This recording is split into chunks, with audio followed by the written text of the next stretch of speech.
خب استاد شما را به پایتخت جمهوری تاجیکستان شهر دوشنبه خوش آمدید میگیم. خب میخواستم سوال یکم من است که شما مراتبه چندم از در جمهوری تاجیکستان در شهر دوشنبه هستید؟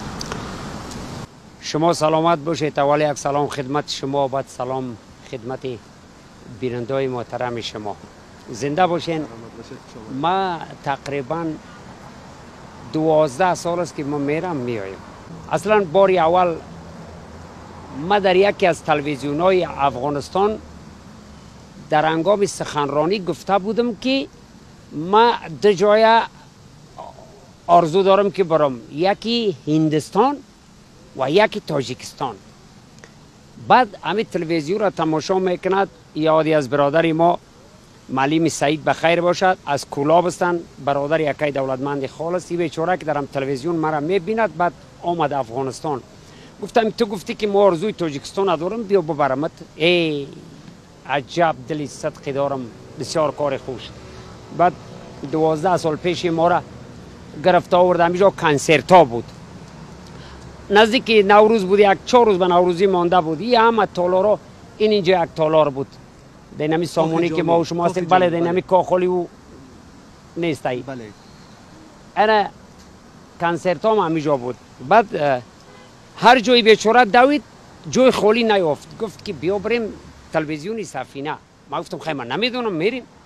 اونجا که رفتیم، یادی از برادر ما لطف الله خان بخیر باشد، رئیس تلویزیون سفینه بود. گفت که اکی لطف الله یک آفیز آوردم، ولی یک جا را با ما یک لطف بکر که همی کنسرت بدید. گفت اکی جای نیست، همه پروگرام ها بسته شده، وقت کم، شما دیر آمدید، وقت می آمدید. گفت کی؟ هم تا قنصر. گفت گو اکی جو بیا. اومدم سلام کردم، گفت یک خواندن است، امیره کی خوانده در افغانستان؟ من گفتم خیلی بگوین کو ببینم کیه آخی. این همی کاغذ از میز برآورد و چرا گفتم بس ما فهمیدم چرا بابدی یاد میکنی نامم، نه من مقامی رو نرند نه میاشم. گفت آفرین. گفتم خودم خواندمش. گفت بخون. خواندمش. ای یکی میریم هفتم گمبت را در آسمون زمین میپشورم آخی. خیلی در فیلارمون یک کنسرت یک دسه آهنگ در تلویزیونی ما بخون. بعد در همین تلویزیونی از یک دسته آهنگ خوندم، خلاص شد رفتم وطن. یک روز پیشوای بزرگ ملت محترم جناب عالی تلویزیون را تماشا میکند، خوششان میآید، میگه دمی تا قنصر خبر پیدا کنیم. اوی رئیس اوی تلویزیون تا بده و بالا و بده و چه خیل کنیم. بعد زنگ زدن نایه اشکاشمی بدخشان همو بود که آمدم. بعد به دیدار محترم جناب عالی که یک مردی تاریخ است، مردی بزرگ است، به دیداری هم مشرف شدیم. 12 بار شد رفتم آمدم. بهترین شما دید از نگاه شما چی گونه شده دوشنبه؟ شنبه دیگه هر روزی که در میان میگذرد تغییراتش از هر نگاه.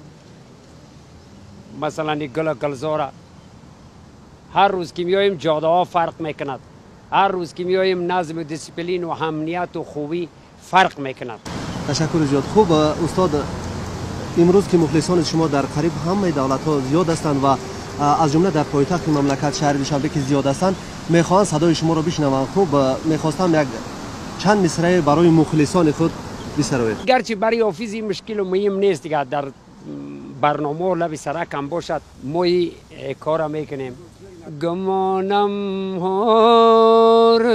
آرزوهایم به گورستان میماند، دل پرغصه از غم سی نگم بریان میماند، دل پرغصه از غم سی نگم بریان میماند. تشکر زیاد. زنده باشید. سلامت باشید. بینندگان گرامی، یادآور میشم که در صحبت ما قرار داشتند یکی از سرایندگان شناخته جمهوری افغانستان که در جمهوری تاجیکستان هم مخلصان زیاد دارد، میری مفتون در مهمانی ما قرار داشتند. خب ایشان را بار دیگر به برنامه خوش آمدید میگویم.